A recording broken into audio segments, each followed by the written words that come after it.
నీ శ్రమలో నువ్వు ఒంటరిగా ఉన్నావని అనుకుంటున్నావా? నీ కన్నీరు ఎవరు చూడడం లేదని అనుకుంటున్నావా? అయితే నీ కన్నీరుని చూడడానికి ఒకరున్నారు. అది ఎవరో తెలుసుకోవాలనుకుంటున్నావా?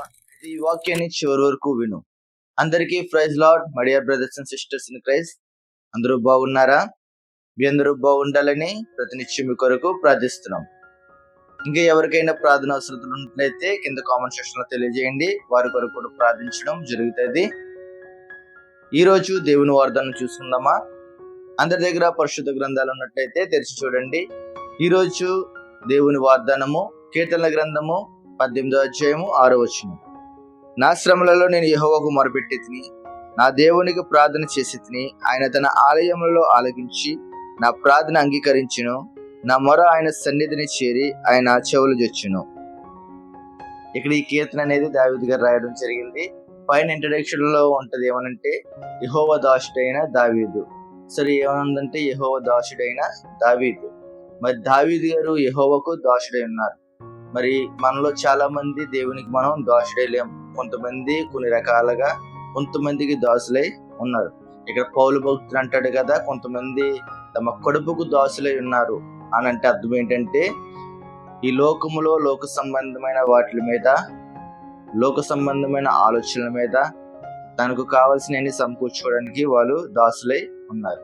ఇక్కడ దావీదు భక్తుడు అంటాడు ఏమనంటే, ఆయన శ్రమలో నుంచి విడిపించబడినప్పుడు ఆయన ఈ కీర్తన రాయడం అనేది జరిగింది. ముఖ్యంగా ఆయన సౌలు దగ్గర నుంచి విడిపించబడినప్పుడు ఈ కీర్తన అనేది రాయడం జరిగింది. ఎందుకంటే ఆయన శ్రమలో నుంచి విడిపించబడ్డాడు. అంతనే ఇక్కడ ఆయన ప్రతిసారి కూడా ఏమని పోల్చాడంటే, నా శ్రమ నా దేవుడు నా మొర ఆలకించాడు, నా రక్షణ నా దుర్గము నా కేడము అని ఆయన నా అనే సంబోధించి, అంటే నా దేవుడు అని చెప్పి ఆయన సంబోధించడం అనేది జరిగింది. ఎందుకంటే ఆయన నా దేవుడు నా దాసుడు నా ప్రార్థన అంగీకరిస్తాడు నా దేవుడు అని ఎందుకు చెప్పగలిగాడంటే, ఆయన దేవుణ్ణి అంగీకరించి నాలోనే ఉన్నాడు ఆయన అని చెప్పి విశ్వసించాడు కాబట్టి ఆయన నా అనే పదం అనేది ఉపయోగించాడు. ఈరోజు చాలా మంది దేవుణ్ణి ఎందరో ప్రేమిస్తారు, దేవుడు ఉన్నాడని నమ్ముతారు, దేవుడు ఆశ్చర్య కార్యాలు చేస్తాడని నమ్ముతారు.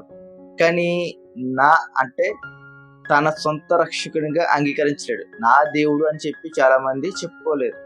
దేవుడు నా జీవితంలో గొప్ప మేలు చేశాడని చెప్పుకోలేదు తప్ప, నా దేవుడు నా జీవితంలో ఎన్నో గొప్ప మేలు చేశాడని మనం చెప్పుకోలేం. ఎందుకంటే మన జీవితంలో దేవుడు ఉన్నాడని నమ్ముతాం తప్ప, ఆయన నా దేవుడు నా నా నా ఇంట్లో వాడు నా ఫ్యామిలీ నేనేం చెప్పినా వింటాడు అనే ఒక సంబోధన మనకు ఈ రోజు లేకుండా చాలా మందికి పోయింది.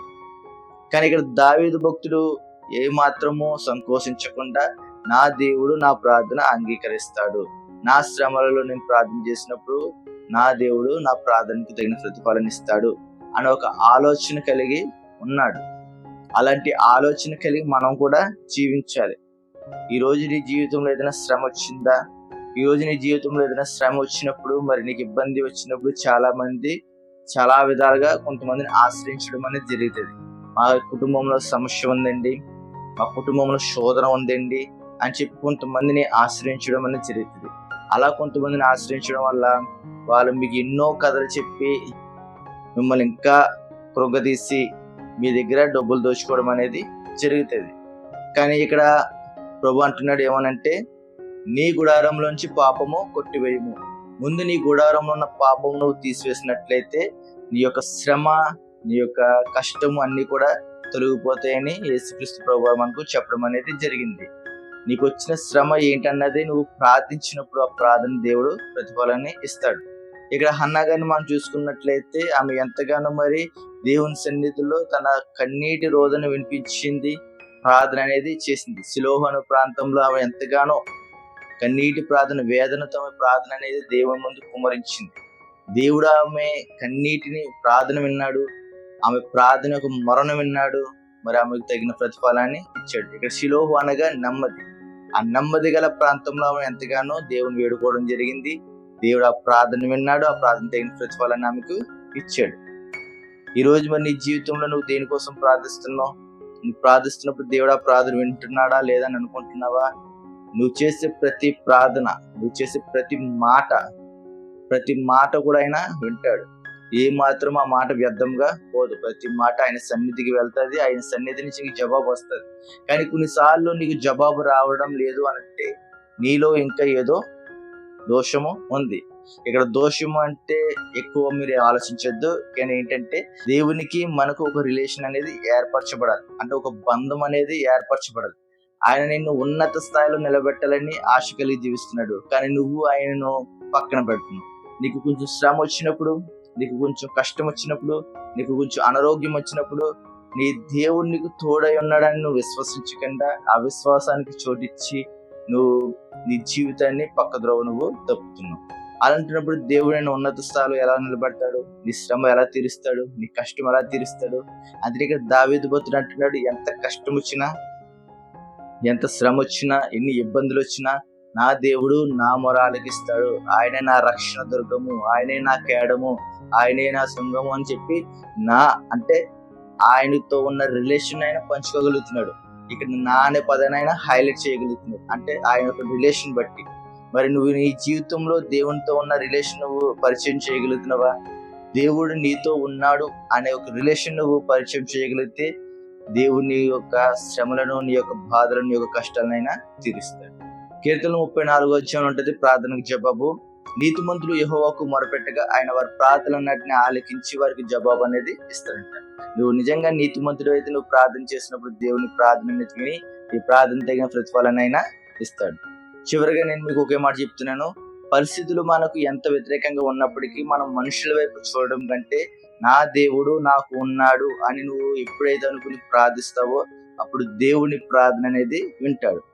ఎందుకో మీకు ఒక మాట చెప్పినా, మనం ఎదుర్కొని ఎంత పెద్ద సమస్య అయినా, మనం ఎదుర్కొని ఎంత పెద్ద శ్రమ అయినా, మనం ఎదుర్కొని ఎంత పెద్ద అనారోగ్యమైనా అది ఏది కూడా దేవుని కంటే పెద్దదేమీ కాదు. అది దేవుని కంటే అన్ని కూడా చిన్నవే. అందుకని నీ యొక్క సమస్యను, నీ యొక్క శ్రమను, నీ యొక్క వ్యాధిని తగ్గించే గొప్ప బలం ఆయనకు మాత్రమే ఉంది. ఆయన మాత్రం నిన్ను రక్షించగలడు అని నువ్వు ఎప్పుడైతే విశ్వసించి ప్రార్థిస్తావో అప్పుడు దేవుడు నీ మొరను వింటాడు, నీ ప్రార్థన తగిన ప్రతిఫలాన్ని ఇస్తాడు, నీ కష్టాన్ని, నీ బాధను, నీ వ్యాధిని తొలగిస్తాడు. ఈ వాదాన్ని జీవితంలో క్లెయిమ్ చేసుకుని ప్రార్థించండి. ప్రేమలను తండ్రి, కృపలను దేవా, ఈ రోజు మాకు ఇచ్చిన వాదనను బట్టి నేను ఎంతగానో స్తుతిస్తున్నాను నాయన. అవునయ్యా, మా కష్టం వచ్చినప్పుడు, మా శ్రమలోను, మా బాధలోను తండ్రి నాయన మాకు తోడై ఉండి మమ్మల్ని నడిపిస్తానందుకు మీకు వందనాలయ్యా. ఆనాడు దావీదు గారికి ఏ విధంగా అయితే తోడై ఉండి నడిపించున్నారో అటు రీతిగా మా జీవితంలో మాకు తోడై ఉండి నడిపించండి. నేను ఈ వీడియో చూస్తున్న ప్రతి ఒక్క బిడ్డను దీవించండి అయినా. ఎవరి జీవితంలో ఏదైతే మరి శ్రమలతో, ఏ యొక్క సమస్యలతో, ఏ యొక్క వ్యాధి బాధలతో మరి ఉన్నారో వారి యొక్క వ్యాధి బాధల నుంచి వారికి విడుదలను కలగచేయండి నైనా. వారి యొక్క సమస్యల నుంచి వారికి విడుదలను కలగజేసి నడిపించండి. ప్రతి ఒక్కరి జీవితంలో ఈ యొక్క గొప్ప మేలును, ఆశ్చర్యకారాలను జరిగించమని యేసుక్రీస్తు వారి ఉన్నతమైన నామంలో ఇచ్చిన ప్రార్థన అడిగి వేడుకుంటున్నాం మా ప్రియ పరలోకపు తండ్రి.